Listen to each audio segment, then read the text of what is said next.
story. A struggling single dad picked up a hitchhiker. He had no idea she was a billionaire's daughter. The rain wasn't just falling, it was attacking. It threw itself against the windshield of the old Ford Ranger with a fury that felt personal, a relentless assault that the truck's ancient wipers stood no chance of repelling. With each frantic sweep, they only smeared the water, transforming the blinding headlights of the occasional oncoming truck into demonic, starburst glares. Inside the cab, Liam gripped the steering wheel, his knuckles white at 38. His face was a roadmap of roads he'd rather not have traveled. Lines of exhaustion were carved around his eyes, a permanent testament to sleepless nights and unrelenting worry.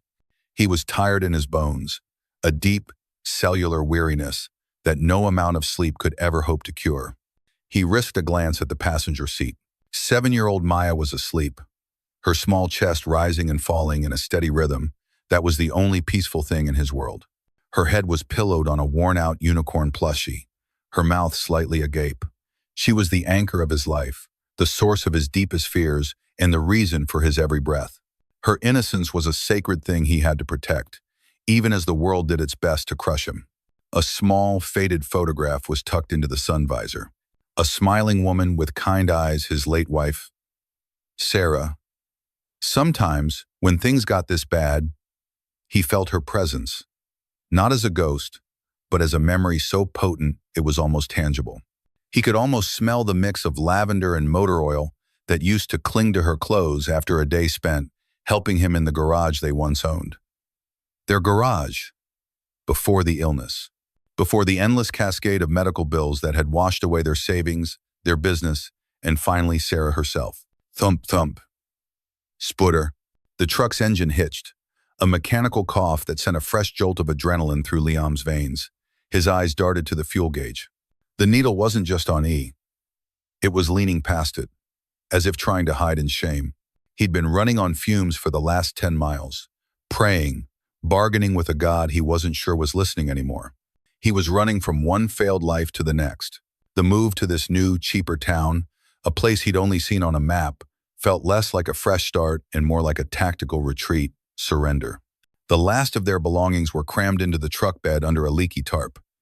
It wasn't much.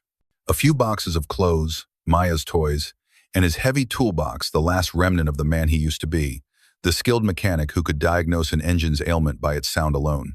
Now he was just another guy hoping his clunker would make it to the next town, the next low-paying job. He wasn't just running on empty, he was empty. The engine sputtered again, more violently this time. The lights flickered. "No, no, no," Liam whispered, his foot feathering the accelerator, trying to coax the machine onward. "Just a little further. Just to the next town. Please." It was in that moment, as his hope began to fray, that his headlights cut through the deluge and landed on a figure. It was a ghostly silhouette at first, standing on the muddy shoulder of the deserted highway. As he got closer, the details sharpened into a nightmare scenario, a hitchhiker, alone. In the middle of a biblical storm, the voice of every news report he'd ever heard screamed at him, "Don't stop. It's a trap. Think of your daughter." He was a single father. His only priority was the sleeping child beside him.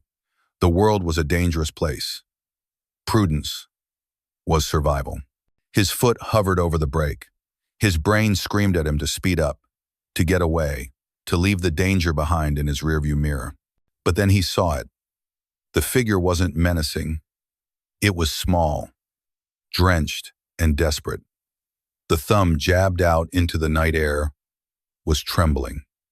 It was a young woman, and as he drew closer, he saw she was wearing a dress, a fancy one, or what was left of it. It clung to her frame, soaked and muddy, completely at odds with the desolate stretch of asphalt she was stranded on. And in that split second, another voice pushed through the fear. A softer voice. Sarah's kindness cost nothing, Liam. It was what she'd always said. It was how they had lived. He looked at Maya, sleeping soundly, unaware of the world's harshness. What kind of man did he want her to have as a father? One who let fear rule him, or one who helped someone in need? His foot, acting on a command older than fear, eased off the accelerator, and pressed the brake. The truck groaned in protest, tires hissing on the slick asphalt as he guided it onto the muddy shoulder, pulling up a few yards ahead of the woman. He watched in the rearview mirror as she ran toward the truck, her movements clumsy in the mud. He leaned over and pushed open the passenger door. She practically fell inside, bringing a gust of wind and rain with her. She slammed the door shut, plunging the cab into a sudden, muffled quiet. The only sounds were the drumming of the rain, the wheezing engine, and her own ragged, gasping breaths. "Thank you," she said, her voice shaking, teeth chattering. "Oh my God, thank you. I thought I was going to be out here all night." Liam took her in. She was probably in her early 20s, with wide, terrified eyes. Her hair was plastered to her face, and her expensive-looking dress was torn at the hem and stained with mud. She looked like a princess who had fled her castle and fallen into a ditch. She clutched a small, sequin handbag to her chest like a shield. "It's no problem," Liam said, his voice rougher than he intended. "No night for anyone to be out in this." He put the truck back in gear, and with a lurch and a prayer, it rolled back onto the highway. "I'm Chloe," the woman said, trying to push her wet hair out of her face. "Liam," he nodded toward the passenger seat, "and that's Maya, my daughter." Chloe glanced over at the sleeping girl, and for a fleeting moment, the fear in her eyes softened into something gentler. "She's beautiful." "She's my world," Liam said simply. The statement hung in the air, a complete explanation of who he was.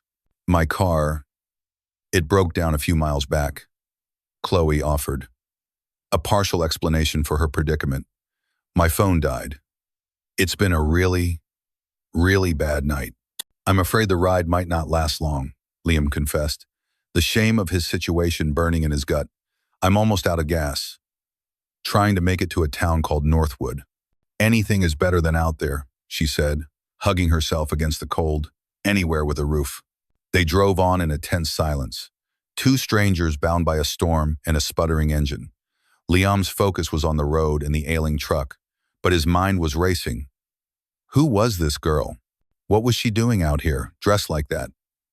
Every instinct told him this was complicated, that he had just invited trouble into his already troubled life. The truck answered his unspoken fears. With a final, pitiful shudder, the engine died. The power steering vanished, and Liam wrestled with the wheel to guide the now silent vehicle as it coasted to a stop on the shoulder. The rain hammered down on the roof, the sound suddenly deafening in the absence of the engine's roar. He turned the key. Nothing. He tried again. Nothing but a dead click. He let his head fall back against the headrest and closed his eyes. Of course, this was how the night would go. Stranded, in the middle of nowhere, in a storm, with his daughter, and a complete stranger who looked like she'd never seen a broken-down car in her life. He opened his eyes and looked at Chloe. Her face was pale in the dim glow of the dashboard lights. The fear was back in her eyes, mixed with a new kind of despair. "Well," Liam said, with a sigh that carried the weight of 1,000 failures, "I guess this is as far as we go." For a long moment, the only sound inside the cab of the Ford Ranger was the relentless drumming of rain on the metal roof. It was a hollow, lonely sound, a drumbeat for their new reality. The truck wasn't just a vehicle anymore. It was a cold metal box, a tomb of failed hopes, stranded on the edge of a forgotten highway. Liam turned the key one more time. The dead, solitary click was the most final sound he had ever heard. He let out a long, slow breath, the vapor clouding in the chilling air of the cab. Despair was a cold, heavy thing, and it was settling deep in his gut. Beside him, Chloe was rigid, her arms wrapped tightly around herself as if to hold herself together. Her earlier shivering had escalated, a tremor that seemed to run through the very seat she sat on. "So, what do we do?" she asked, her voice small and thin, stripped of any pretense. She was no longer a mysterious woman in a fancy dress. She was just a scared kid, a stranger in his broken-down truck. Liam didn't answer immediately. He was in problem-solving mode. It was a familiar state of mind, the one he'd lived in for years. Panic was a luxury he couldn't afford. First, assess the situation. The truck was dead. No gas, and from that final terminal shutter, probably a fried fuel pump, the storm wasn't letting up. His phone had died hours ago. They were, in technical terms, completely and utterly stuck. But they weren't entirely blind. Peering through the smeared arc on the windshield, Liam could see it. Faint, hazy, and distorted by the sheets of rain, but undeniably there, a light. A single fuzzy glow about a half-mile down the road. It wasn't much, but it was everything. "We walk," he said, the decision solidifying as he spoke the words. Chloe's head snapped toward him, her eyes wide with disbelief. "Walk? Out there?" "It's either that or we freeze in here," Liam stated, his tone flat and non-negotiable. He wasn't trying to be harsh, but the situation didn't allow for debate. "That light is our only shot. It's probably a gas station or a diner. Either way, it's a roof." He reached behind his seat, his hand finding the familiar heavy canvas of his tool bag. He unzipped it and rummaged inside, his fingers brushing past wrenches and screwdrivers until they closed around the cold, ribbed cylinder of a heavy-duty flashlight. He clicked it on. A powerful beam of white light cut through the cab's gloom, a tiny star of hope. The light and the sudden activity woke Maya. She stirred, her small body tensing. "Daddy?" she mumbled, her voice thick with sleep. "Why did we stop?" "It's loud." Liam's entire demeanor softened instantly. He turned, the flashlight beam pointing at the floor so it wouldn't blind her. "Hey, sweet pea. It's okay. The truck's just tired and needs a little rest." "Is it broken?" "Just for a little bit," he said, his voice a low, soothing murmur. "We're going to go on a little adventure to that light over there, okay? Like explorers." He helped her sit up, pulling her small rain jacket on over her pajamas. She was still clutching her worn unicorn, its single button eye seeming to stare out at the storm with a look of solemn understanding. Liam got out of the truck, the wind and rain hitting him like a physical blow, instantly soaking his thin jacket. He opened Chloe's door. "Come on. We have to move." Chloe hesitated, looking down at her shoes, a pair of elegant, high-heeled pumps, now caked in mud. They were utterly useless, an absurd symbol of the world she came from. She took a deep breath and stepped out, her heel immediately sinking into the soft, sucking mud of the shoulder. She gasped as the icy ooze seeped through the thin material. "Okay," she breathed, her voice tight. "Okay, I'm okay." Liam, meanwhile, was lifting a sleepy Maya from the truck, settling her on his hip. She buried her face in his neck, shielding herself from the worst of the storm. "Hold on tight, monkey," he murmured. He turned back to Chloe, who was struggling to take another step. He didn't have the time or energy for a big discussion. He simply reached out his free hand. "Here." She looked at his hand, calloused, competent, and steady, and then at his face, illuminated in the sporadic flashes of lightning. His expression was grim, focused, but there was no judgment in it. After a second's hesitation, she took it. His grip was firm, grounding her. And so they began their trek, an unlikely trio against the storm. A broken-down mechanic carrying the entire weight of his world on his hip, a high society girl in a ruined dress, and a 7-year-old explorer clutching a unicorn, all connected by a single, desperate handhold. The walk was grueling. The wind whipped Chloe's dress around her legs, and the cold was a physical pain. Every step was a battle against the mud that tried to claim her shoes. Liam moved with a grim determination, his body angled against the wind, shielding Maya as best he could. The flashlight beam cut a path ahead of them, a moving circle of clarity in the chaos. They didn't speak for the first few minutes, the roar of the storm making conversation impossible. It was just the squelch of their shoes, the hiss of the rain on the asphalt, and the ragged sound of their own breathing. Finally, Maya, her voice muffled against Liam's shoulder, asked the question that had been hanging in the air. "Are you a princess?" she asked, her query directed at Chloe. Chloe, startled, looked over at the small girl. She managed a weak, shivering smile. "Why would you ask that, sweetie?" "Because of your dress," Maya said, as if it were the most obvious thing in the world. It's sparkly. A small, genuine laugh escaped Chloe's lips. It was a fragile sound, nearly stolen by the wind, but Liam heard it. I guess it is, Chloe said. But no, I'm not a princess. I just had a really, really bad night. My daddy can fix it, Maya declared with the unwavering faith only a child can possess. He can fix anything. Liam felt a familiar pang in his chest, a mix of pride and sorrow. Not this time, sweet pea, he muttered, more to himself than to anyone else. As they got closer, the light resolved itself into a buzzing neon sign. Half the letters were burnt out, but the message was clear enough. T.E.B. Aikendiener. Below it, in flickering red, were the magic words, open, 24 hours. The building itself was a low-slung, prefabricated structure, its windows glowing with a warm yellow light that promised coffee and shelter. It was the most beautiful thing Chloe had ever seen. The last 100 feet were a final, desperate push. They practically staggered across the cracked asphalt of the parking lot, the neon sign buzzing loudly above them. Liam pushed open the glass door, and a small bell chimed, a cheerful, ridiculous sound that was completely at odds with the misery they were leaving behind. The wave of warmth that hit them was instantaneous and intoxicating. It smelled of stale coffee, frying bacon, and the faint, sweet scent of bleach. The place was nearly empty. A lone trucker sat at the counter, nursing a mug. Behind the counter, a woman with a tired face and a formidable beehive hairdo looked up from her crossword puzzle, her expression a well-practiced mask of indifference. Liam let go of Chloe's hand and gently lowered Maya to the floor. The little girl looked around, her eyes wide with wonder at the red vinyl booths and the checkered floor.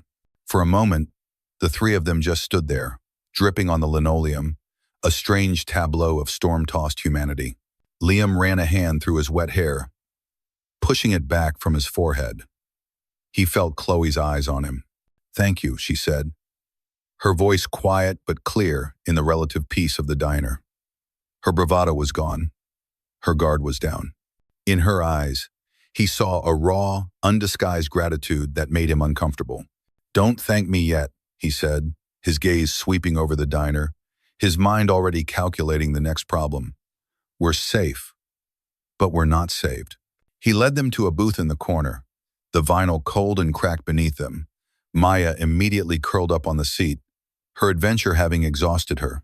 Chloe slid in opposite them, wrapping her arms around herself, though this time it was less from cold and more from a deep, unsettling uncertainty. They were islands in a sea of red vinyl, three strangers huddled under the buzzing lights of the Beacon Diner. The storm still raged outside, but in here, for a precious few moments, there was a truce. The immediate crisis was over. The much larger one, however, was just beginning. And as Liam looked across the table at the mysterious woman he'd rescued, he had the unnerving feeling that the storm he'd just walked through was nothing compared to the one he had just let into his life. Dawn arrived not with a gentle blush, but with a harsh, clinical light. The storm had passed, leaving behind a world scrubbed clean and brutally silent. The sky was a vast, empty canvas of pale gray, and the morning sun, still low on the horizon, cast long, accusatory shadows across the wet parking lot. Inside the Beacon Diner, the artificial warmth of the previous night had evaporated, replaced by the stark reality of the new day. The red vinyl of the booth seemed a little more cracked, the coffee a little more bitter.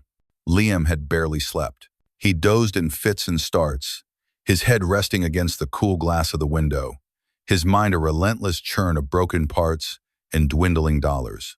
Every time he closed his eyes, he saw the fuel gauge needle, mocking him from its resolute position on empty. Maya was still asleep, curled up on the booth seat with his jacket draped over her like a blanket.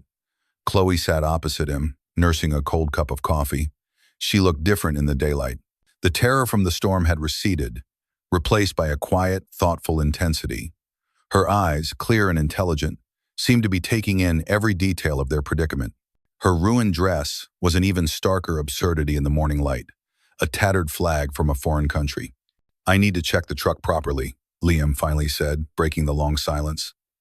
The words were heavy, each one an admission of the inevitable. Chloe nodded slowly. "Is there anything I can do?" "Just keep an eye on her," he said, gesturing to Maya. "I won't be long." It was a simple request, but it felt like a significant transaction of trust. She was no longer just a hitchhiker.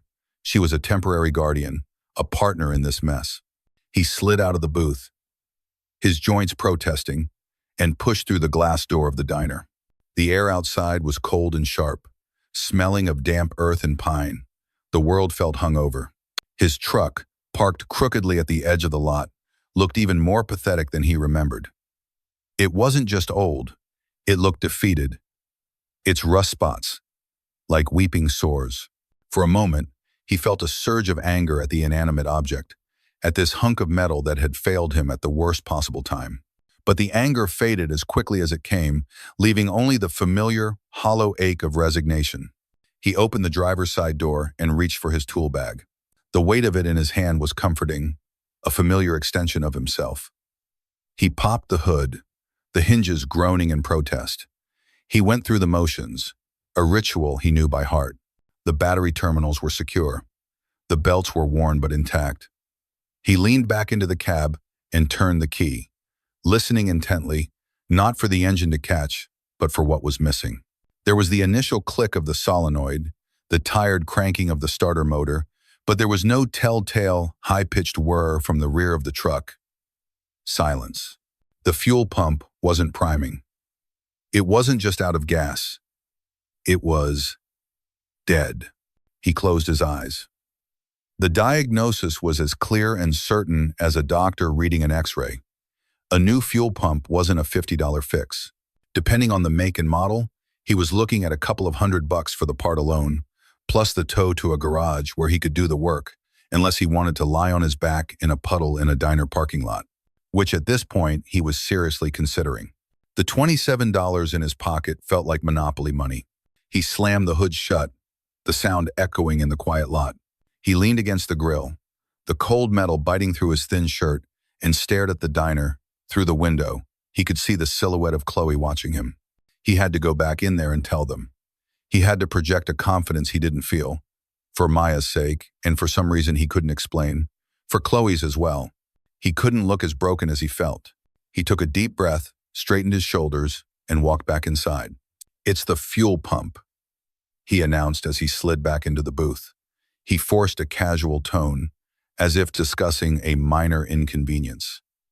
"It's shot." Chloe's expression didn't change, but her eyes searched his, looking past the facade. "Is that bad?" "It's a fixable problem," he lied, or at least told a partial truth. It was fixable if you had a garage, tools, and money. He had one of the three. "It's no big deal. I just need to make a few calls. I've got a buddy, Dave, back in the city. He can wire me some cash. Then I'll just have to find a parts store and get a tow. We'll be on the road by this afternoon." It was a flimsy house of cards, and he knew it. His buddy Dave was a drywaller who was probably more broke than he was. The nearest town of any size was likely 30 miles away. The whole plan was a fantasy, a story he was telling to keep the walls from closing in. He avoided Chloe's gaze, busying himself by checking on Maya, tucking the jacket more securely around her. He was aware of Chloe's silence, of her steady, unnerving observation. She wasn't buying it. He could feel her seeing right through him, to the raw panic he was trying so desperately to conceal. Chloe watched him. She saw the way his hand trembled slightly as he poured more sugar into his coffee. She saw the flicker of desperation in his eyes when he mentioned his buddy. She had spent her entire life surrounded by powerful men, her father, his business partners, his lawyers. They projected an armor of absolute confidence, but she had learned to see the cracks, the subtle tells of fear and uncertainty. Liam's armor was full of holes, but what struck her was that he was wearing it for his daughter, not for himself. A week ago, a day ago, she would have pulled out her wallet, peeled off a few $100 bills and handed them to him. It would have been a simple, clean transaction. Problem solved. But looking at Liam, at the fierce, fragile pride holding him together, she knew that would be the worst thing she could do. Handing him cash would be an act of pity. It would reduce his struggle to a simple financial problem and reduce him to a charity case. It would be an insult to the man who, despite having nothing, had stopped for a stranger in a storm. The kindness he had shown her wasn't a transaction, it was an act of character. And his problem, she was beginning to understand, wasn't just a broken fuel pump, it was a broken life. He was a skilled man trapped by circumstance, a good father drowning in debt. $100 would fix his truck, but it wouldn't fix the exhaustion in his eyes.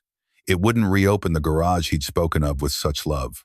It wouldn't give Maya the future he so clearly yearned for. He didn't need a handout. He needed a hand up. A decision formed in her mind, sharp and clear.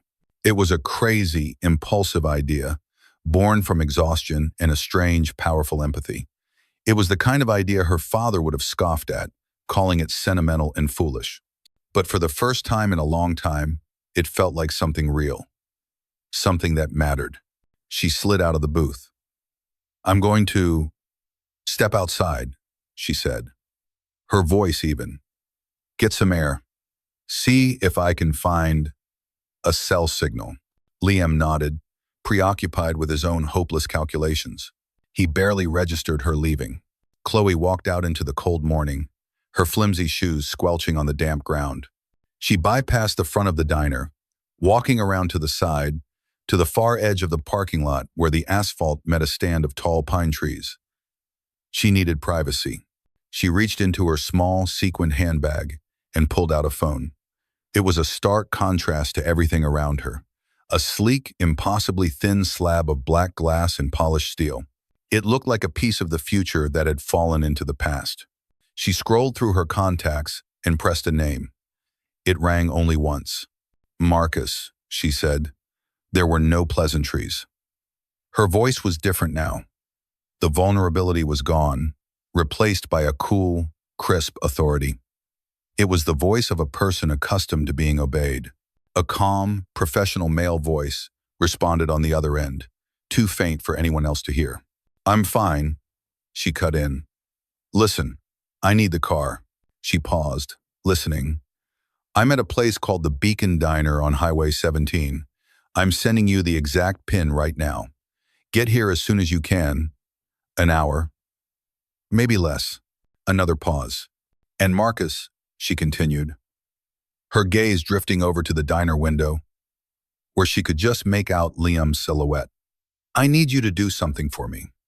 Contact the legal team for the foundation. I want to draft a proposal for a new discretionary fund, a small business micro-investment initiative." She listened for a moment, her expression unreadable. "No, this is new. I have a candidate in mind. I have an idea, Marcus. A good one. Just have the framework ready for me by the end of the day." She took a deep breath. "And tell my father. Tell him I'm fine, and I'll call him tonight. That's all." She ended the call, the screen going dark. For a long moment she stood there, the cold air on her face, the scent of pine in her lungs. She looked at her reflection in the dark screen of the phone. A girl in a ruined party dress, holding a device that could move mountains. She felt a tremor of fear, but also a thrilling, unfamiliar surge of purpose. She slipped the phone back into her purse, her movements deliberate. She smoothed down her dress, took a deep, steadying breath, and composed her face back into the mask of the quiet, grateful hitchhiker. Then she turned and walked back towards the diner, back towards the man who had no idea that his world was about to be turned completely upside down. The hour that followed Chloe's return was one of the longest of Liam's life. It was a strange, suspended period, a pocket of time where nothing happened, and yet everything felt charged with an unspoken tension. He sat in the booth, trying to look purposeful. He took out his dead phone and stared at the blank screen, pretending to scroll through contacts, feigning a confidence he was nowhere near feeling. The lie he'd told about his buddy Dave and the wire transfer felt thin and brittle, and he was terrified Chloe would poke a hole in it with a simple question. But she didn't. She sat quietly, a newfound stillness about her. She'd asked Flo for a glass of water and was sipping it slowly, her gaze drifting out the window. She seemed to be waiting. The knowledge of what she was waiting for was a secret she held behind her eyes, creating a subtle but palpable distance between them. Maya finally stirred, sitting up and rubbing her eyes. "Is it morning?" "It is, sweet pea," Liam said, his voice softer than he felt. "Did you have a good sleep?" She nodded. then looked at the empty plates on the table. Can we have more pancakes? Liam's heart sized. It was such a simple, innocent request, and his inability to grant it felt like a monumental failure. Not right now, honey. We've got to figure out the truck first. Oh. Her face fell, a small cloud passing over her sunny disposition. Are we going home, Daddy? Soon, he said, the word tasting like ash in his mouth. Soon. He could feel Chloe's eyes on them. He risked a glance at her and saw not pity, but a look of deep, empathetic sorrow. It was almost worse. Pity he could brush off. That look made him feel seen, his failure laid bare. It was Maya who saw it first. Her small face, which had been turned toward the window, suddenly lit up. Daddy, look! A movie car! Liam followed her gaze, his mind still preoccupied. He expected to see a souped-up muscle car or something equally flashy, belonging to a local hot rodder. What he saw instead made his brain stall. It wasn't a car, it was a vessel. A vehicle so sleek, so imposing, and so profoundly out of place that it seemed to bend the reality of the greasy diner parking lot around it. It was a Mercedes Maybach, long and black. A shade of black so deep, it seemed to absorb the pale morning light. It moved with a silent, predatory grace, its engine emitting a hum so low it was felt more than heard. It glided past the rusted pickup trucks and the lone sedan, its chrome accents glinting like jewels. The lone trucker at the counter stopped with a forkful of eggs halfway to his mouth. His jaw slack. Flo, the waitress, peered over the counter, her seen-it-all facade finally cracking. The Maybach came to a silent, perfect stop directly in front of the diner door. Liam was frozen, his mind refusing to process what he was seeing. This had to be a mistake. Someone important, a politician or a celebrity, must have taken a wrong turn. They would realize their error any second and glide away. But then the driver's side door opened. A man in a tailored black suit emerged. He was tall and lean, with short gray hair and an expression of calm, professional impassivity.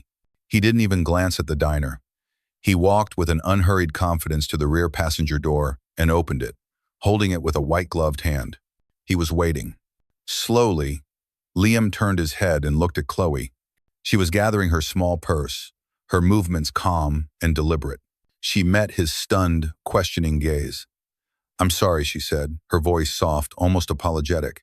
I didn't want to make a scene. She slid out of the booth. Liam felt as if the floor had dropped out from under him. The air in his lungs turned to ice. It couldn't be. The shivering girl in the ruined dress. The woman from the side of the road. This was for her? The pieces didn't fit.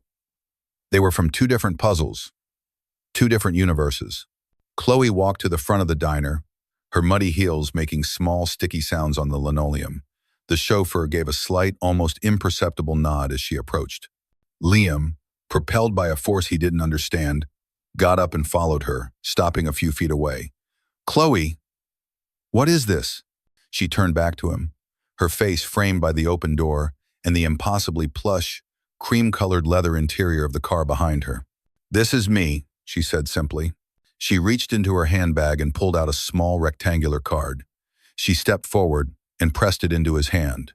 Her fingers were cool against his. He looked down. The card was made of a thick, heavy stock he'd never felt before, cool and smooth to the touch. The letters were not printed, but embossed, raised slightly from the surface. There were only 3 lines. Chloe Sterling, Executive Director, the Sterling Foundation. The name meant nothing to him. Sterling. It was a nice name. The foundation part sounded impressive, but it didn't connect. He was about to ask what it meant when his eyes caught the small, elegant logo at the bottom of the card. A stylized, inside a circle, and beneath it, in smaller but perfectly clear letters, was the name that unlocked everything. Sterling Enterprises. The name hit him like a physical blow. Sterling Enterprises wasn't a company. It was an empire. It was a global titan of finance, technology, and manufacturing. He'd seen the name on skyscrapers in the city, read it in the business section of papers he couldn't afford. The man who ran it, Robert Sterling, was a legend, a reclusive, ruthless billionaire who was more of a concept than a person. His gaze shot up from the card to her face. He was connecting the dots in a frantic, dizzying rush. The expensive dress, the bad night, the fight. The way she had ordered food, without a thought for the cost. The authoritative voice he'd overheard on the phone. Sterling, he breathed, the name feeling foreign and heavy on his tongue. You're Robert Sterling's daughter? She gave a small, sad smile. Sometimes. Last night, I was just a girl who had a fight with her father at a gala, said some things she probably shouldn't have, and stormed out into a storm with no car, no money, and no plan. He just stared, speechless. The entire encounter replayed in his mind, now cast in a blinding new light. He hadn't just picked up a hitchhiker. He had picked up a fugitive from the 1%. He felt a sudden, dizzying sense of vertigo, as if the ground beneath the cheap diner floor was no longer solid. Liam, she said, her voice pulling him back. She took a small step closer, her tone earnest. I want you to know something. You could have driven right by. Every sensible person would have. You had your daughter in the truck. It was the middle of the night. But you stopped. Her eyes held his. You didn't see a rich girl, or a problem, or an opportunity. You just saw a person who needed help. And you helped, without asking for anything. She glanced over at Maya, who was now standing beside Liam, clutching his pant leg and staring at the movie car with wide, unblinking eyes. Thank you, Chloe said again, and this time the words held a weight that settled deep inside him, for the ride, for the shelter, for the pancakes. She gave him one last look, a look that was a mixture of gratitude and something else he couldn't quite decipher, a promise, maybe. The card isn't charity, Liam. It's a connection. Call me. We can talk. With that, she turned, slid into the silent, cavernous interior of the Maybach, and pulled the door shut. The chauffeur closed it behind her with a solid, expensive thud that echoed the final click of Liam's dead truck. The man got back into the driver's seat. The car's engine, which had never seemed to be off, didn't make a sound as it was put into gear. The magnificent vehicle executed a flawless three-point turn, its tires barely whispering on the asphalt, and then it accelerated, disappearing down the highway with the silent speed of a departing ghost. Liam and Maya stood there in the parking lot, alone. The world rushed back in the buzzing of the diner sign, the chirping of a bird, the distant sound of the highway. Everything was exactly as it had been 5 minutes ago, but nothing was the same. He looked down at his hand. The business card was still there, a stark white rectangle against his grease-stained skin. It felt impossibly heavy, like the key to a world he had no right to enter. Beside him, Maya finally spoke, her small voice filled with awe. Wow, she whispered. She really was a princess. The interior of the Maybach was another planet.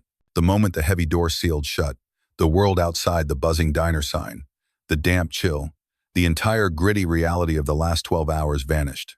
A profound, insulated silence took its place, the kind of quiet that costs more than most houses.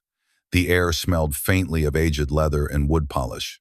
Chloe sank into the cream-colored seat, the material so soft it felt less like sitting and more like being held.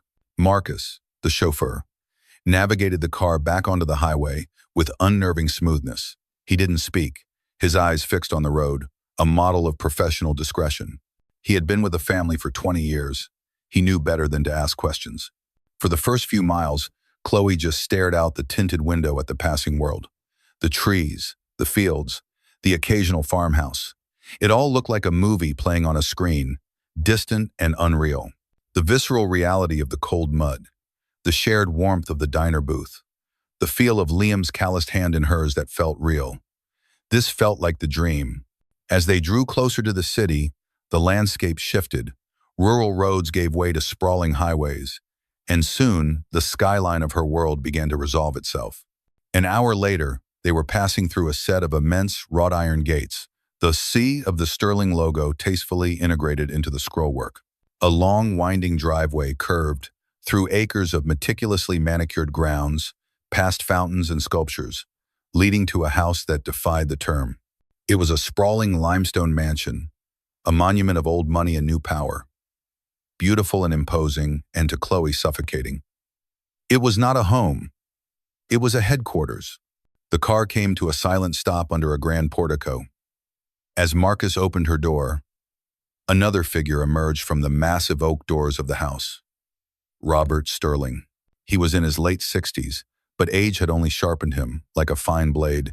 Dressed in a perfectly tailored cashmere sweater and slacks, he looked less like a father and more like a king surveying his domain. His face was a mask of controlled fury, his gray eyes cold and hard as granite. "Where have you been?" he asked.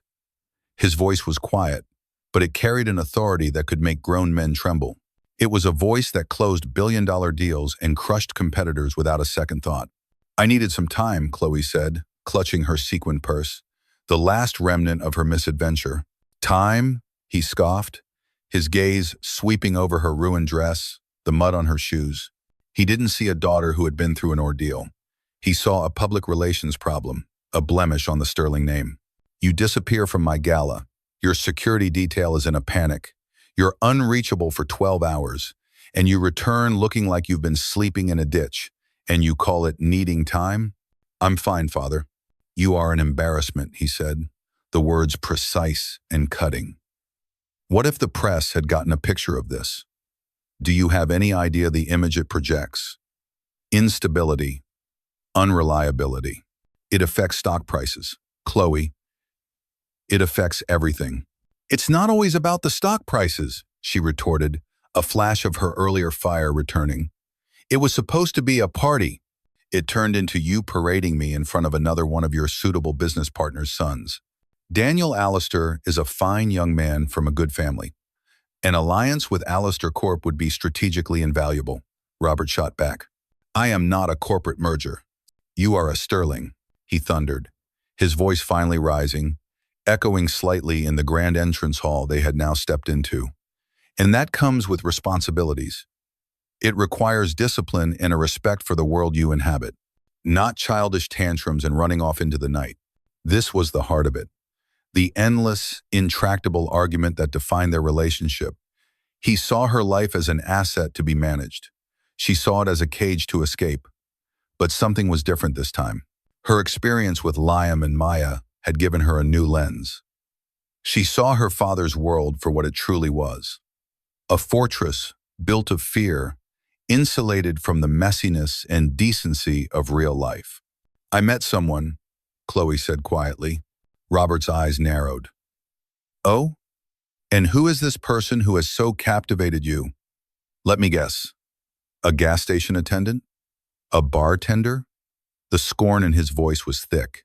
"A mechanic," she said, lifting her chin. "A good man.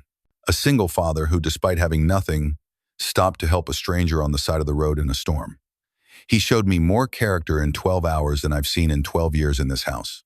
Robert let out a short, sharp laugh devoid of humor. "My God, you are naive." He saw a girl in a $1,000 dress and smelled an opportunity. "Men like that are parasites, Chloe. They prey on the sentimentality of people like you." The injustice of his words, the way he so casually dismissed Liam's decency, solidified the resolve that had been forming in her heart. She wasn't going to fight him on his terms anymore. "I have a board meeting for the foundation to prepare for," she said, her voice turning cool and professional, mirroring the tone she'd used with Marcus. "If you'll excuse me." She turned and walked away, not toward her lavish bedroom suite, but toward the west wing of the mansion, where the offices of the Sterling Foundation were located.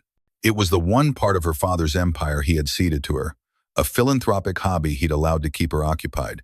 He had no idea she was about to turn her hobby into a weapon. Back at the diner, the departure of the Maybach had left a vacuum, a silence filled with the clatter of cutlery and the low murmur of Flo taking the trucker's payment. The magic had vanished, and Liam was left standing in the harsh light of reality, a strange business card sweating in his palm. The tow truck ride to Northwood was the antithesis of Chloe's journey. It was loud, bumpy, and smelled of diesel fuel and stale cigarette smoke. The driver, a large man named Sal with a tattoo of a snarling bulldog on his forearm, was relentlessly cheerful. "Fuel pump, eh?" Yeah, seen 100 of 'em on these old Rangers. Happens, he said, his voice a gravelly boom over the roar of the engine. So, that was some ride that picked up your friend. Looked like something out of a James Bond movie. She, a celebrity? Something like that, Liam muttered, staring out the window. They unloaded his broken truck in the dusty lot of the only auto parts store in town. He paid Sal for the tow, a significant chunk of his $27, and went inside. The part was even more expensive than he'd feared. He didn't have a tenth of what it would cost. Defeated, he simply bought a cheap oil filter he didn't need, just so he wouldn't have to walk out empty-handed. The final leg of the journey was a taxi ride to the address on the rental agreement. The apartment building was a grim, two-story block of faded brown brick. The hallways smelled of boiled cabbage and dampness. Their apartment, 2B, was at the back, overlooking a dumpster. Inside, the reality of their new life hit him with the force of a physical blow. The small living room had stained beige carpeting and watermarks on the ceiling. The kitchen was a cramped alcove with a flickering fluorescent light. This was it. This was the bottom. This was the fresh start he had promised his daughter. He felt a wave of shame so powerful it made him dizzy. The days that followed blurred into a monotonous cycle of despair. He unpacked their few boxes, trying to make the grim little apartment feel like a home. He spent hours online at the public library, searching for mechanic jobs, but no one was hiring without a reference, and his last one was from a business that had gone bankrupt. He made calls for cash work, a brake job here, an oil change there, but the gigs were few and far between. Every evening, he would sit at the small, wobbly kitchen table and take out the business card. It felt like a talisman from another world. Chloe Sterling. He would trace the embossed letters with his finger. What would he even say? Hi, remember me, the loser whose truck you paid to tow. I need more money. His pride recoiled at the thought. Her father's cruel, imagined words echoed in his own mind. He's a parasite. He smelled an opportunity. Was that what he was? He told himself she was just being polite. Rich people did things like that, made empty gestures. The card was a formality, a way to end an awkward situation gracefully.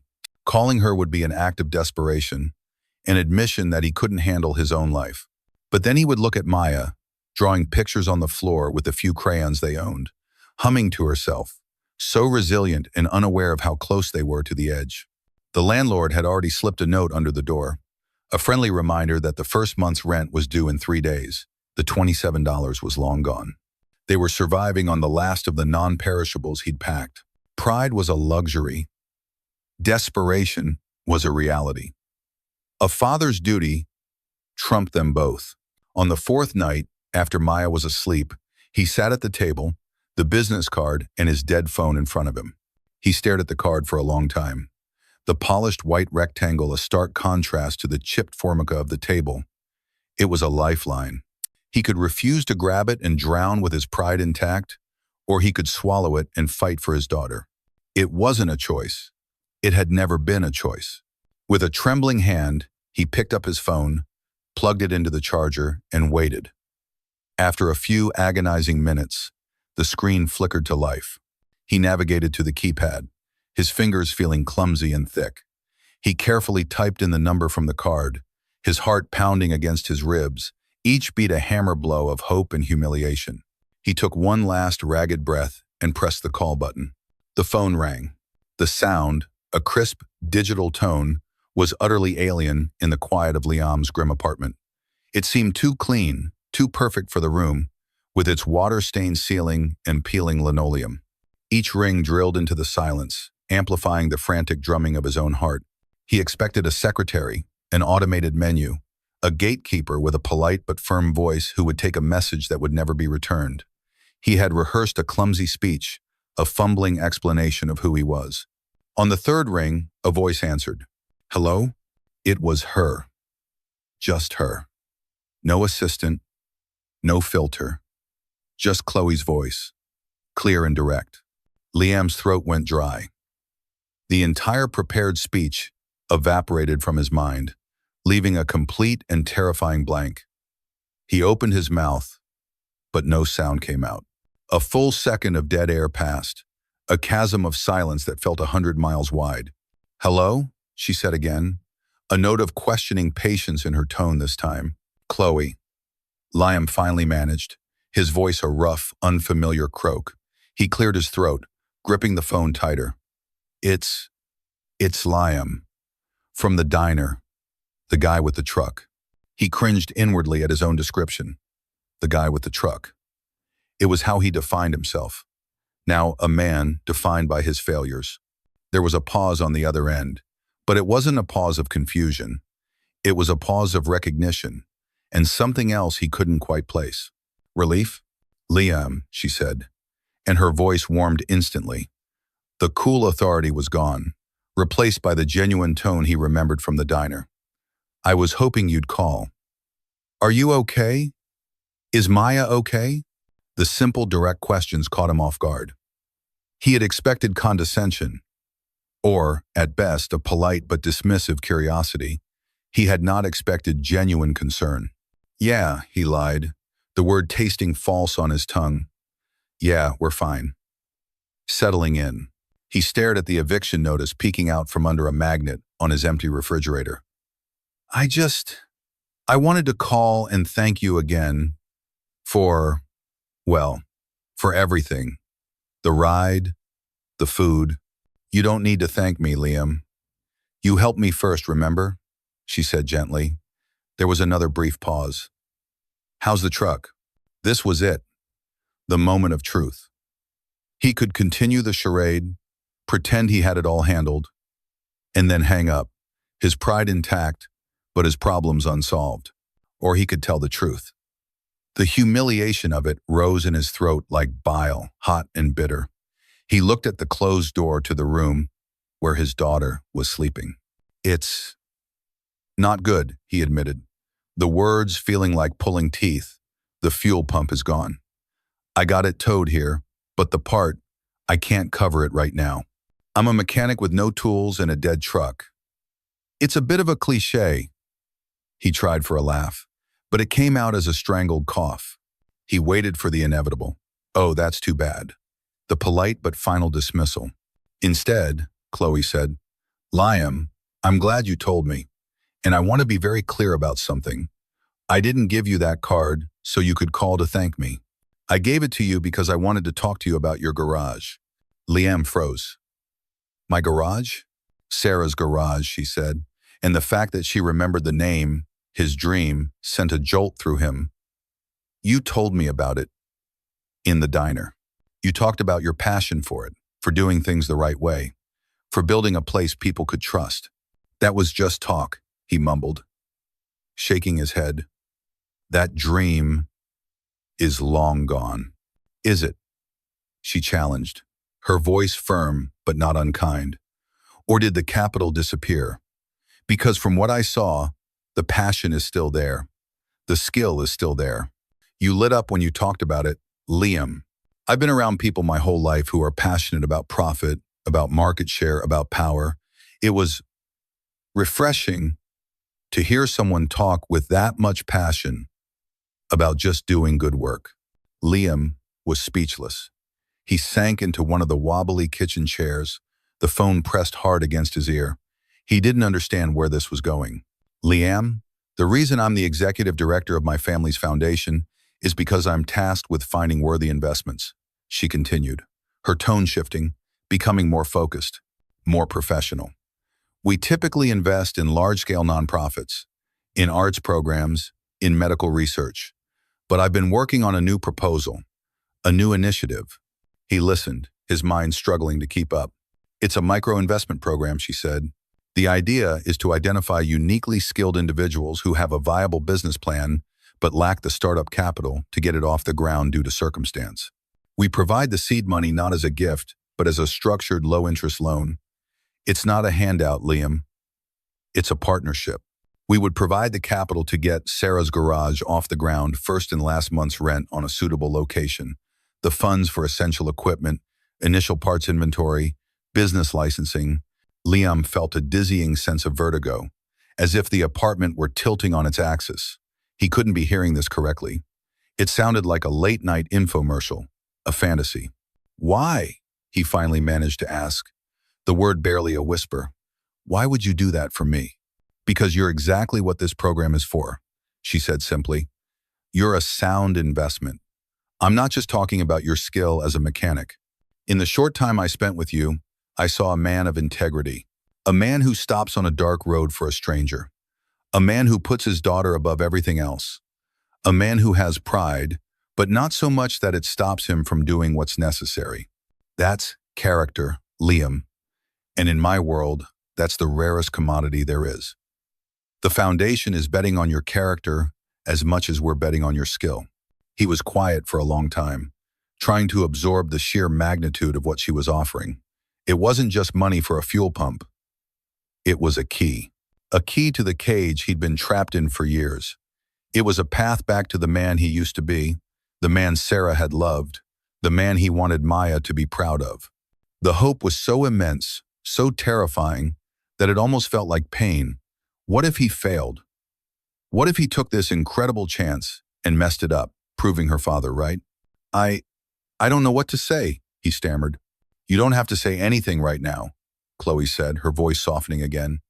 This isn't a magical gift, Liam. It's a business proposition. It would require work. You'd have to draft a formal proposal, a real business plan, projected costs, marketing plan, a 5-year outlook. You'd have to prove on paper that Sarah's garage isn't just a dream, but a viable, sustainable business. I can help you with the structure of the proposal, connect you with resources, but the substance, the vision, that has to come from you. A business plan, numbers, projections. That was a language he understood. That was concrete. That was work. This wasn't charity. She was offering him a job, the most important job of his life. A new feeling began to push through the shock and the fear. Determination, a spark he thought had been extinguished years ago, flared back to life. He could do this. He knew cars. He knew customers. He knew what it took to run an honest shop. The knowledge was all there, buried under layers of failure and grief. He stood up from the chair and walked to the doorway of Maya's room. He peeked inside. She was curled up under her thin blanket, her unicorn tucked beside her. Her quiet, even breathing was the steadiest sound in his world. He was doing this for her. He couldn't fail. Okay, he said into the phone, his voice no longer a croak, but a firm, steady declaration. Okay, I'll do it. He could almost hear Chloe's smile on the other end of the line.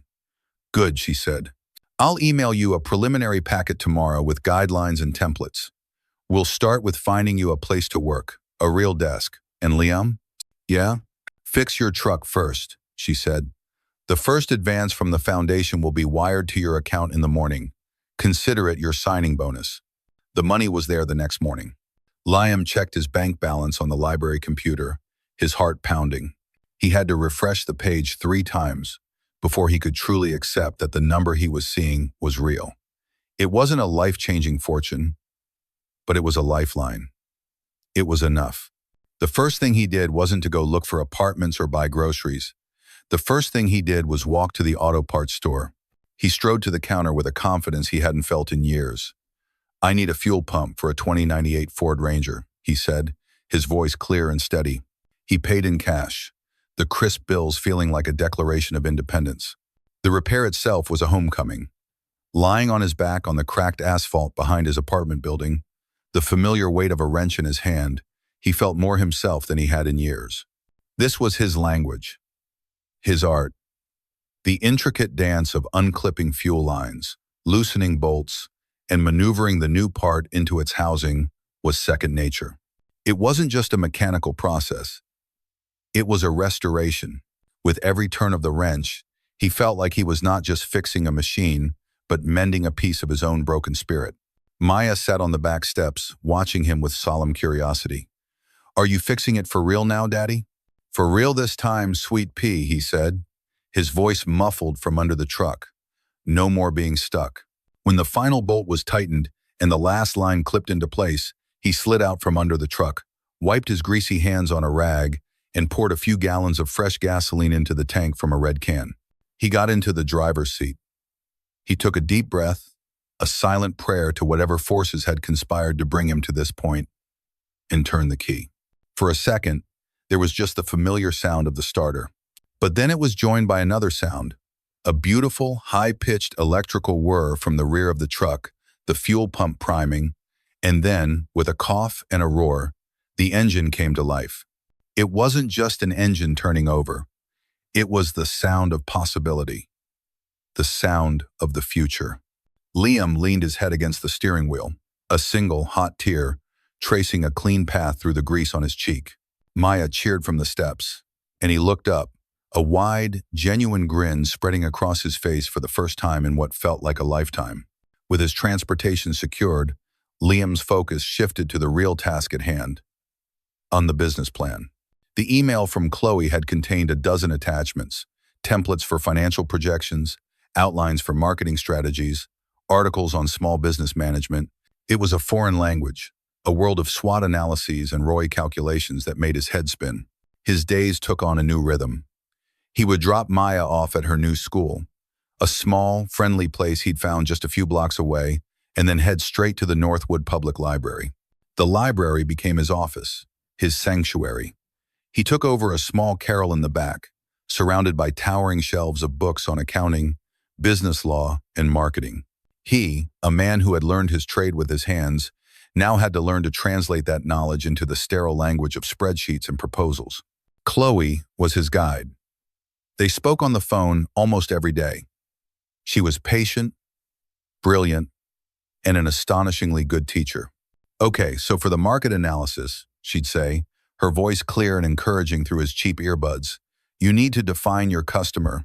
What kind of cars do people drive in Northwood?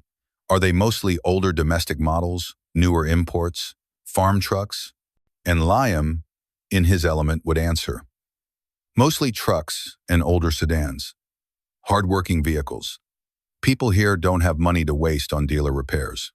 They need a mechanic they can trust, who can keep their car running for another 50,000 miles without breaking the bank. That's my customer." "Perfect," she'd say. "That's your niche. Honesty and longevity. That's your brand." He worked tirelessly, fueled by library coffee and a sense of purpose he thought was gone forever. He meticulously researched the cost of garage rental space, the price of a hydraulic lift, the wholesale cost of oil filters and spark plugs. He built spreadsheets, his calloused fingers moving clumsily at first, then with increasing speed, over the keyboard. During this time, he made a crucial decision. He abandoned the name Sarah's Garage. It was a beautiful memory, but it was rooted in the past, in grief. This new venture wasn't about what he had lost. It was about what he was fighting to build. One evening, as Maya sat beside him at the library, coloring, he typed a new title on the cover page of his proposal: Liam and Maya's Auto. Quality service, community trust. It was for them. It was for their future. The document slowly transformed from a collection of numbers into a manifesto. It was a testament to his belief that a business could be both profitable and decent, that trust was a greater asset than any piece of equipment. Their daily calls with Chloe became the highlight of his day. A real friendship was forming, an easy camaraderie built on mutual respect. He'd make her laugh with stories of disastrous repairs he'd seen, and she'd demystify the corporate world for him. He was beginning to see her not as a princess from another world, but as a sharp, compassionate, and sometimes lonely woman who was fighting her own battles. He was just putting the finishing touches on the final draft of the proposal when the challenge came. The offices of the Sterling Foundation were a world of quiet, understated power. They occupied 3 floors of the Sterling Tower, with panoramic views of the city skyline. Robert Sterling's office was on the top floor, a cavernous space of polished mahogany, chrome, and glass. Chloe stood before his massive desk, her own proposal in her hands. She had just finished a presentation to the Foundation's junior committee, who had been overwhelmingly positive about her new micro-investment initiative. The final step was her father's signature. He leaned back in his leather chair, steepling his fingers. "A small business micro-investment initiative," he said, reading the title from the copy on his desk. He said the words as if they were a particularly distasteful piece of modern art. "And your first proposed candidate is a stranded mechanic you met on the side of the road. He's a skilled craftsman with a solid plan, Father. I vetted it myself. The financials are sound. Are they? Robert said, his voice dangerously soft. Or are you letting your sentimentality cloud your judgment? You feel guilty for your privilege, Chloe, so you want to throw money at the first hard luck story that crosses your path. It's a noble impulse, but it is terrible business. The foundation is not your personal charity. This isn't charity, Chloe insisted, her grip tightening on the folder. It's an investment in human potential. It's exactly what the foundation should be doing. What the foundation should be doing, he said, leaning forward, is making strategic, large-scale investments that produce measurable results and enhance the sterling reputation. Not handing out cash to grease monkeys so they can open another failing garage. The casual, cruel dismissal of Liam made her blood run cold. You don't know him. I know his type, Robert countered. He sees a name like Sterling and sees a lottery ticket. You are being played, and I will not have this foundation. My foundation be used as a mark. Chloe stood her ground. The junior committee has approved the initiative's framework. My charter as executive director gives me the authority to approve discretionary funds up to this amount. Robert stared at her for a long moment. A flicker of something. Was it surprise, respect, in his cold eyes? He had expected her to crumble, but then his expression hardened into a wry, calculating smile. He was changing tactics. You are correct, he said smoothly. The charter does grant you that authority. However, it also includes Bylaw 7, Section 4C. I'm sure you've read it. For any unconventional investment engaging with high-risk, unvetted individuals, the board has the right to call for a formal review and presentation. It's a measure to protect the foundation's integrity. Chloe felt a knot of ice form in her stomach. You would invoke Section 4C for this? I'm not just invoking it, he said, a triumphant gleam in his eye. I'm calling a special session of the review board for this afternoon. And as chairman, I will of course be presiding. He stood up and walked to the vast window, looking down at the city below. Let's see what your mechanic is made of. Let's see if his solid plan holds up under real scrutiny. If he can convince the board, he can have his money. But if he can't, then this little experiment of yours is over. He had laid a trap, a perfect corporate snare. He couldn't veto her project, so he was setting it up to fail in the most public, humiliating way possible. He was going to pit Liam, a man with nothing but his honesty and a dream, against a room full of sharks, with himself as the apex predator. Chloe left his office, her hands shaking with rage and fear. She walked back to her own office, the panoramic view, a sickening mockery of her new, trapped reality. She sat down at her desk and made the call. Liam answered on the second ring, his voice full of excitement. Chloe, it's done. The plan is finished. It's solid. I think you're going to be really impressed. She had to cut him off. Liam, she said, her own voice sounding thin and strained. There's a problem, a complication. She explained what had happened, her father's challenge, the special board meeting. She told him it was in 3 hours. The silence on the other end of the line was heavy. His initial, buoyant energy completely vanished. She could picture him in the library, the finished proposal in his hands, his dream suddenly turning into a nightmare. He wants me to present it? Liam finally said, his voice barely a whisper. In a boardroom? To a bunch of executives? To him? Yes, Chloe said, hating herself for having to deliver the news. Liam, you don't have to do this. We can pull the application. We can find another way. No, he said, and the single word was filled with a surprising, hard resolve. He had come too far. He had let himself hope again. He would not be scared off now. No. If he wants a presentation, I'll give him one. The 3 hours that followed felt like a lifetime compressed into a single, terrifying ordeal. The first crisis was what to wear. Liam owned one pair of slacks that weren't stained with grease and a button-down shirt that was frayed at the collar. It was the best he had. He called Chloe back, his voice tight with panic. I can't go in there looking like this. Chloe, already thinking 3 steps ahead, didn't miss a beat. There's a department store 2 blocks east of the library. Go there, to the men's department. Ask for Philip. Tell him. Chloe sent you. There will be an account waiting. Walking into the hushed, carpeted expanse of the high-end store felt like crossing into another country. Liam, in his worn work boots and faded shirt, felt every eye on him. But Philip, a kind, elderly man with a measuring tape draped around his neck, treated him with a gentle dignity that put him instantly at ease. Within 30 minutes, Liam was transformed. He stood in front of a three-way mirror, looking at a stranger. A man in a simple, perfectly fitted navy blue suit, a crisp white shirt, and a conservative silk tie.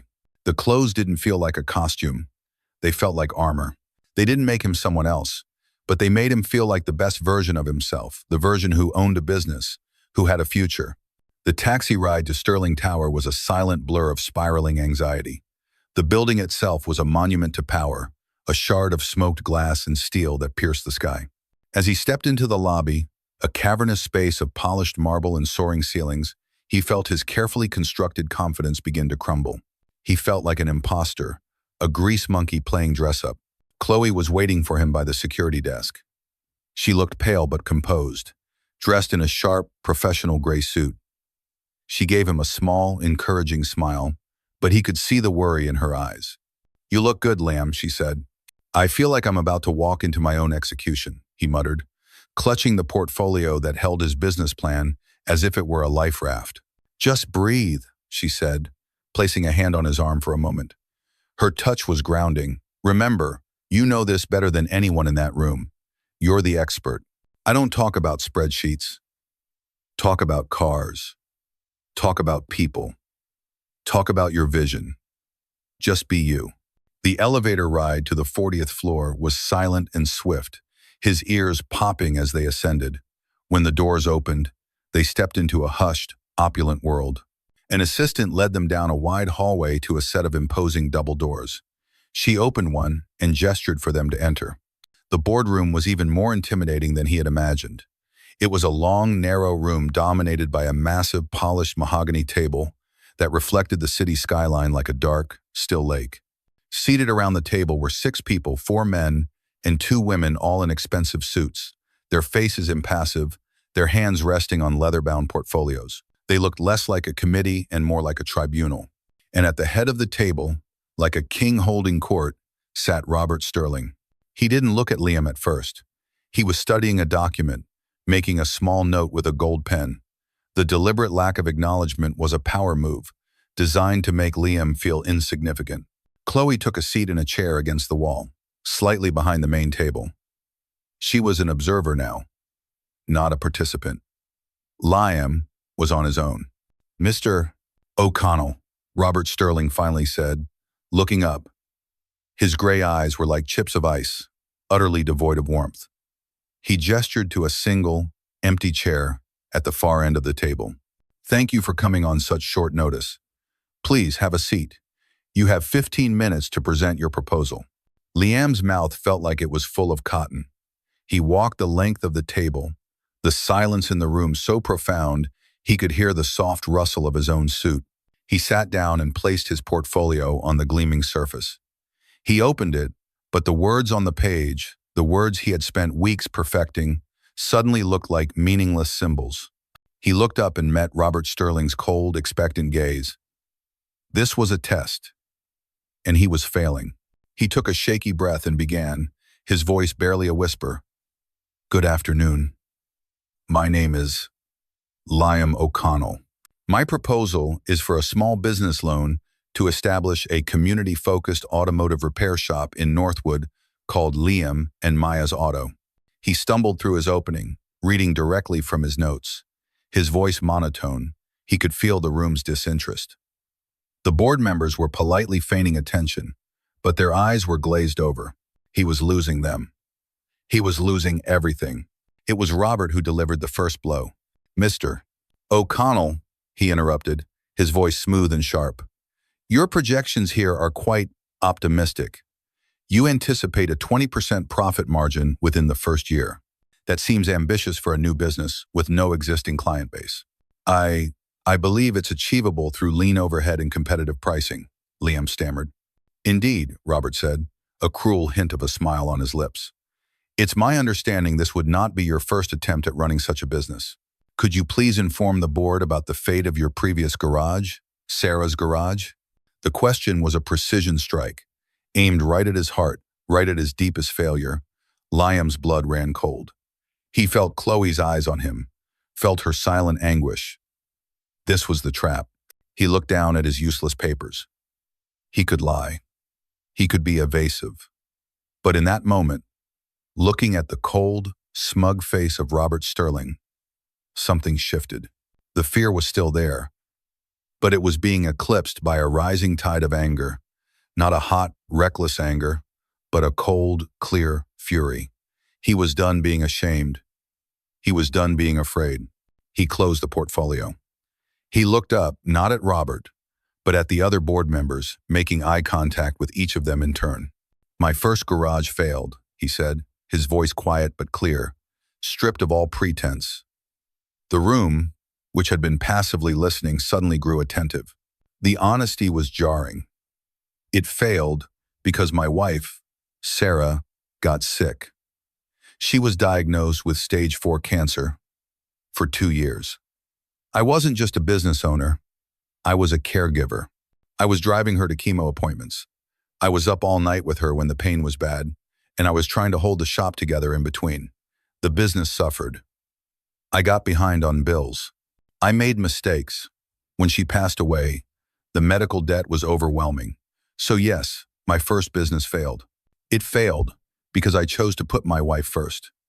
And I would make that same choice again every single time. A heavy silence descended on the room. He had taken Robert's weapon and refused to be wounded by it. He had owned his past, his grief, his choices. He then turned his gaze to Robert Sterling. You see, Mr. Sterling, you're right. I don't know much about profit margins and SWOT analyses. This suit isn't mine. I learned my trade on my back on a concrete floor with grease up to my elbows. But I know things you can't put on a spreadsheet. He leaned forward, his hands flat on the table. He wasn't a supplicant anymore. He was the expert. I know the sound a failing transmission makes in a 10-year-old Ford pickup. I know the look on a single mother's face when you tell her the repair will be $100, not $1,000, because you were honest about what needed to be fixed. I know that people in towns like Northwood don't need a fancy waiting room with free cappuccino. They need a mechanic who will look them in the eye and tell them the truth. They need to know that the car they use to get to work, to take their kids to school, is safe. That's not a business model. That's a relationship. That's trust. He was on a roll now, the words flowing from a place of deep, unshakable conviction. You see this as a high-risk investment in an unvetted individual. I see it as an investment in a community. The money you give me won't just build a garage. It'll keep a dozen other people on the road, able to get to their jobs. It'll give my daughter a future and a home. It'll build a business on a foundation of integrity, a place that becomes a part of the town. That's a return on investment you can't measure in a quarterly report, but it's the only one that's ever mattered to me. He finished, his chest heaving slightly, his words echoing in the stunned silence. He had laid his soul bare on the polished mahogany table. He had nothing left. One of the women on the board, a stern-looking woman with gray hair, was the first to speak. She looked directly at Robert. Robert, she said, her voice firm, the foundation's mission statement includes investing in community-building initiatives. This seems to be the very definition of that. Another board member, a younger man, nodded in agreement. His financials might be optimistic, but his qualitative case is one of the strongest I've ever heard. His passion is undeniable. I, for one, am convinced. One by one, they voiced their assent. Robert Sterling sat there, his mask of control cracking. He had expected to humiliate a stammering, unprepared mechanic. Instead, he had faced a man of unshakable integrity, a man who had turned the tables on him with nothing but the truth. He had lost control of the room. Chloe, from her seat against the wall, was crying silently, tears of pride and relief streaming down her face. Finally, Robert Sterling, defeated, held up a hand for silence. He looked down the long table at Liam, a complex, unreadable expression on his face. It was a look of disbelief, of fury, and perhaps for the first time, a flicker of grudging respect. "The board has made its opinion clear," he said, his voice clipped and tight. "The motion passes. The foundation will fund the proposal." He stood up abruptly. "This meeting is adjourned." He turned and strode out of the room without another word, leaving Liam sitting alone at the vast table. The skyline of a city he didn't belong to laid out before him, his entire world irrevocably changed. 6 months later, the scent of fresh paint and new tires had replaced the smell of dampness and despair in Liam's life. The grand opening of Liam and Maya's auto was in full swing. The garage wasn't a massive, state-of-the-art facility, but it was perfect. It was a clean, two-bay shop on a corner lot just off Northwood's Main Street. The concrete floor was sealed and spotless. The new hydraulic lift stood tall and proud, and rows of brand-new tools hung in perfect order on a freshly painted pegboard. A large, hand-painted sign swung gently in the autumn breeze, its bold blue letters proclaiming the name he had chosen.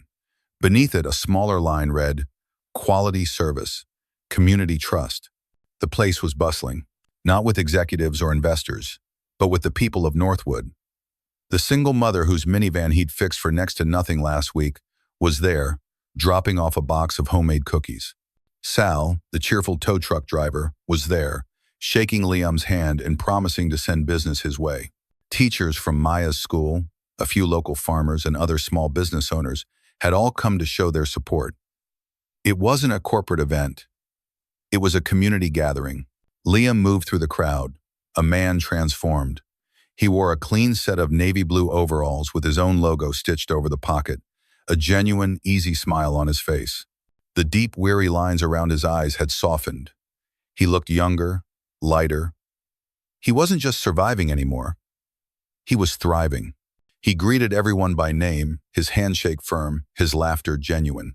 Maya, wearing a small, custom-made version of his overalls, was the official hostess. She darted through the crowd, handing out flyers she had designed herself with crayon drawings of smiling cars.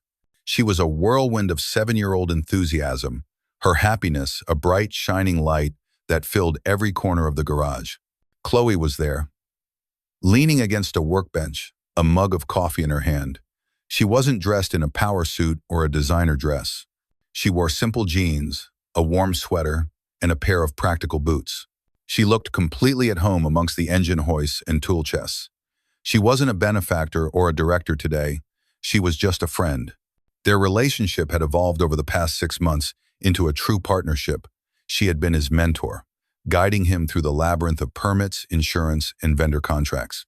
In turn, he had shown her a world built on tangible skills and simple decency. She had found a purpose beyond her father's boardroom, championing her micro-investment initiative, which was already scouting its next 2 candidates, a baker and a landscape designer, inspired by Liam's success. "Well," she said, nodding toward a customer who was enthusiastically praising Liam's work, "looks like your qualitative case is holding up." Liam grinned. "I told you. Honesty is good business." He picked up a clean rag and playfully tossed it to her. "You want to learn how to change some spark plugs? The real work starts Monday." Chloe laughed, catching the rag. "I think I'll stick to the spreadsheets. You're the expert here." Their easy banter was interrupted by the arrival of a car. But this car didn't pull into a parking spot. It glided to a stop directly in front of the open bay doors, its engine purring with a low, powerful thrum that was distinctly different from the local trucks and sedans. It was a vintage Jaguar XJ, a magnificent machine from another era, its long, elegant body painted a deep British racing green. The car was immaculate, a collector's piece. The driver's side door opened, and a man in a familiar cashmere sweater stepped out. Robert Sterling. A hush fell over the small crowd. Conversations trailed off. Liam felt his stomach tighten, the easy joy of the day suddenly evaporating. He instinctively put a protective hand on Maya's shoulder. Chloe straightened up, her expression turning guarded as her father approached. He ignored the crowd, his eyes fixed on Liam. He walked with the same imposing confidence. But today, in this setting, he seemed less like a king and more like a man out of his element. He stopped a few feet from Liam. He didn't smile. His face was an unreadable mask. He looked around the small, clean garage, his eyes taking in the new equipment, The smiling customers, the proud sign. He looked at Maya, who peered up at him from behind her father's leg. Finally, his gaze settled on Liam. For a long moment, he said nothing. Then, he reached into his pocket and pulled out a set of keys, the Jaguar logo glinting in the sunlight. He held them out. "It's been making a funny noise," Robert Sterling said, his voice flat, devoid of its usual arrogance. "When I accelerate past 50. A slight ticking sound from the passenger side of the engine block. My usual mechanic in the city can't figure it out." He paused, holding Liam's gaze. "I was told," he continued, his voice dropping slightly, "that this is the most honest shop in town." It wasn't an apology. A man like Robert Sterling didn't apologize. But it was something more. It was a concession. It was an acknowledgement. It was a sign of respect, offered in the only language he truly understood, a problem that needed an expert to solve it. Liam looked at the keys, then at the magnificent car, then back at the billionaire who had tried to crush him. He felt Chloe's eyes on him, felt the weight of the moment. He wiped his hand on his overalls, leaving a faint streak of clean grease, and took the keys. His calloused fingers brushed against Robert's perfectly manicured ones. "I'll take a look at it," Liam said, his voice steady. "Pull it into Bay 1.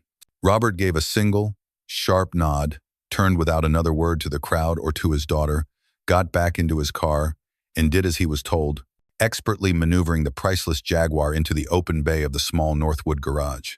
As the quiet murmur of the crowd returned, Liam stood there, the keys to the Jaguar feeling cool and solid in his hand. He looked at Chloe, and a slow smile spread across his face. She smiled back, a radiant smile of pure, unadulterated pride. The final scene is of the three of them, Liam, Chloe, and Maya, standing together under the new sign. Liam has an arm around Maya, who is holding up her crayon flyer. Chloe stands beside them, no longer a stranger or a benefactor, but a part of this new, unlikely family they had built. They are looking out at their garage, at the community that has embraced them, at the vintage Jaguar, parked next to a dusty farm truck, two different worlds, finally at peace in a place built on trust. The stormy night on the highway felt like a lifetime ago. It had been an ending, but it had also been the beginning of everything. Thank you for joining us for this UP story. We believe everyone deserves a second chance, and that kindness is never a wasted investment. What did you think of Liam's journey? Would you have had the courage to face the board? Let us know your thoughts in the comments below. If you enjoyed this story and want more uplifting content, don't forget to like, subscribe, and hit that notification bell so you never miss a new beginning. We'll see you in the next story.